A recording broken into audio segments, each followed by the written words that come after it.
అన్నా క్యాంటీన్లు అన్నమో బ్రహ్మ అని చెప్పి ఈరోజు రాష్ట్రం అంతా విలవిల్లాడిపోతుంది. ఎందుకంటే జగన్మోహన్ రెడ్డి గారికి నిత్యావసర సరుకులు పెంచడం అయితే తెలుసు. ఒక పక్క కరెంటు బిల్లులు పెంచారు, ఒక పక్క బస్ ఛార్జీలు పెంచారు, నిత్యావసర సరుకులు పెంచారు, ఉపాధి లేదు, సంపద లేదు. కానీ జగన్మోహన్ రెడ్డి గారు అన్నా క్యాంటీన్ పెట్టేకి మాత్రం చాతగాని జగన్మోహన్ రెడ్డి గారు చూసాం మనం 5 సంవత్సరాల నుంచి.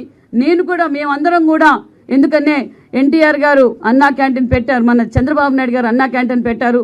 పేదలకు గుప్పటి అన్నం పెట్టాలనే స్ఫూర్తితో తెలుగుదేశం పార్టీ నాయకులు రాష్ట్రంలో అక్కడక్కడ అన్నా క్యాంటీన్లు పెడితే అది కూడా పెట్టకూడదు అని చెప్పి గొడవలు చేసి మమ్మల్ని అందరినీ ఇబ్బంది పెట్టారు. కానీ లేదు, ఇది తెలుగుదేశం పార్టీ అన్న ఎన్టీఆర్ గారి పేరు మీద నడుపుతున్న అన్నా క్యాంటీన్లు కూడా మేము కూడా అలాగే నడిపాం. రామానాయుడు గారు గత 5 సంవత్సరాలుగా నడిపారు, నేను 2 సంవత్సరాలుగా అన్నా క్యాంటీన్ నడిపాం. అంటే పేద ప్రజల పార్టీ తెలుగుదేశం పార్టీ. మళ్ళీ మేము కూడా అన్నా క్యాంటీన్ సెంటర్లు అన్నీ కూడా ఓపెన్ చేయబోతున్నాం. నిజంగా చాలా సంతోషం. ఎందుకంటే నియోజకవర్గం హెడ్ క్వార్టర్స్లో చాలామంది పేద రైతులు హాస్పిటల్కి కావచ్చు, గవర్నమెంట్ రెవెన్యూ కావచ్చు, పోలీస్ డిపార్ట్మెంట్ ద్వారా నియోజకవర్గం హెడ్ క్వార్టర్స్లో వచ్చినప్పుడు గుప్పటి అన్నం తినిపోవడం నిజంగా మాకు చాలా ఆనందంగా ఉంది.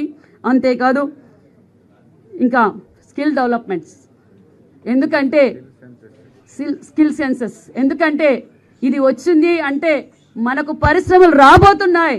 ఎందుకంటే పిల్లలకి ఇప్పటి నుంచే మనం ఉపాధి చూపించే వాళ్ళ స్కిల్స్ బయటికి తీసుకొస్తే మనకి ఇంకా పరిశ్రమలు వస్తాయి. చంద్రబాబు నాయుడు గారికి పరిశ్రమలు తేవడం తెలుసు, సంపద సృష్టించడం తెలుసు, సంక్షేమ పథకాలు ఇవ్వటం ఏంటో విజనరీ లీడర్ మన ముఖ్యమంత్రి చంద్రబాబు నాయుడు గారికి తెలుసు. అంటే ఇప్పుడు ఈ 5వ సంతకం పెట్టారు, స్కిల్ సెన్స్ మీద ఎందుకు పెట్టారు అంటే మరికొన్ని పరిశ్రమలు ఆంధ్రప్రదేశ్కి రాబోతున్నాయని శుభసూచకం అని కూడా మీకు తెలియజేస్తున్నాం. అందరికీ నమస్కారం. ఆంధ్రప్రదేశ్కి మంచి రోజులు వస్తున్నాయనే విషయం అందరికీ తెలియజేస్తూ థ్యాంక్ యూ వెరీ మచ్.